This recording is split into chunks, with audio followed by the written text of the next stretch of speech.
ভোটের জন্য বিএনপি দীর্ঘদিন লড়াই সংগ্রাম করেছে জনগণের ভোটের অধিকার ফিরিয়ে দিতে। বিএনপি যখন নির্বাচনে নেমেছে তখন তা বানচাল করতে গভীর ষড়যন্ত্র শুরু হয়েছে। আগামী ২৫ ডিসেম্বর বিএনপির ভারপ্রাপ্ত চেয়ারম্যান দেশে ফিরছেন, তার আশা বাধাগ্রস্ত করার ষড়যন্ত্র কিনা তা ভাবতে হবে।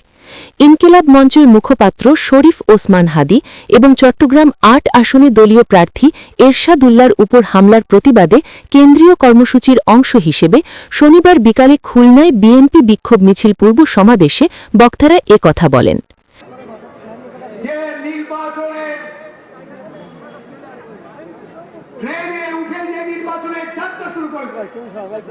তাকে ব্যাহত করার এটি একটি সুপরিকল্পিত ষড়যন্ত্র। দ্বিতীয় হচ্ছে বিএনপির যে শ্রম সৃষ্টি হয়েছে, যে জ্বালান সৃষ্টি হয়েছে, সেই জ্বালানকে স্তব্ধ করার জন্য এটি একটি ষড়যন্ত্র। আমরা কালকে একটি আহ্বানে সারা বাংলাদেশের দেশ নায়ক তারেক রহমান ২৫ তারিখে আসবেন, তার আশাকেও বাধাগ্রস্ত করার ষড়যন্ত্র কিনা সেগুলো আমাদের মনে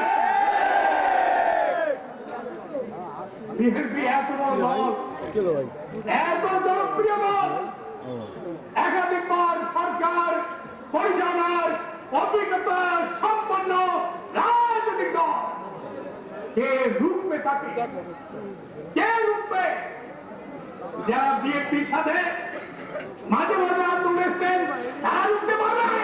জনগণের ভোটাধিকার জনগণের কাছে ফিরিয়ে দিতে হবে। এই এক দফা দাবিতে সারা বাংলাদেশের মানুষ রাজপথে একত্রিত হয়েছিল। অসংখ্য নেতা কর্মী গুম হয়েছে, খুন হয়েছে, নির্যাতিত হয়েছে, লক্ষ লক্ষ নেতা কর্মী পঙ্গুত্ব বরণ করে অসহায়ভাবে জীবন যাপন করছেন। আমাদের খুলনা মহানগরীর জেলার হাজার হাজার নেতা কর্মী মাসের পর মাস, দিনের পর দিন ওই অন্তরের প্রকোষ্ঠে জেল খেলেছেন অমানবিক ভাবে। তাদের পরিবাররা, তাদের পরিজনরা, তাদের সংসারের প্রতিটি মানুষরা নির্যাতিত হয়েছে শুধু একটি দাবিতে, দেশের জনগণের মুখ্য যে মৌলিক অধিকার ভোট, সে ভোটকে জনগণের কাছে দিয়ে দেওয়ার জন্য।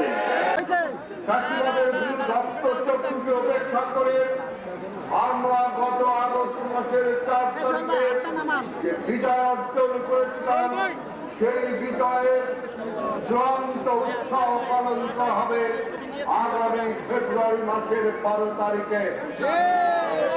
গোটা বাংলাদেশের মানুষ ঐক্যবদ্ধ হয়েছে এই ১২ তারিখের নির্বাচনে বাংলাদেশের গণতন্ত্রের প্রতিষ্ঠা করবার জন্য।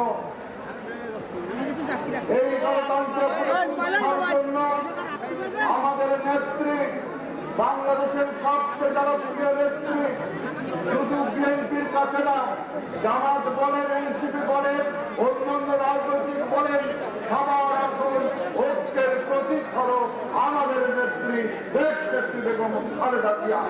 মহানগর বিএনপির উদ্যোগে কেডি ঘোষ রোধস্থ বিএনপি দলীয় কার্যালয়ের সামনে বিকালে দলীয় কার্যালয়ের সামনে বিক্ষোভ সমাবেশ অনুষ্ঠিত হয়।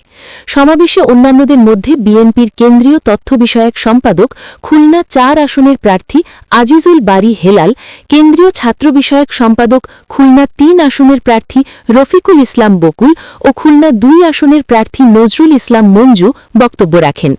সমাবেশ থেকে বক্তারা দুষ্কৃতিকারীদের তদন্তের মাধ্যমে খুঁজে বের করে দৃষ্টান্তমূলক শাস্তির দাবি করে বলেন, নির্বাচন বানচাল ও গণতন্ত্র নস্যাতের যে কোনো ষড়যন্ত্র জনগণ রুখে দেবেন। মহানগর বিএনপির উদ্যোগে কেডি ঘোষ রোধস্থ বিএনপি দলীয় কার্যালয়ের সামনে থেকে সন্ধ্যার পূর্বে বিক্ষোভ মিছিল বের হয়ে শহরের গুরুত্বপূর্ণ সড়ক প্রদক্ষিণ করে। ডেস্ক রিপোর্ট, বাংলার গেজেট।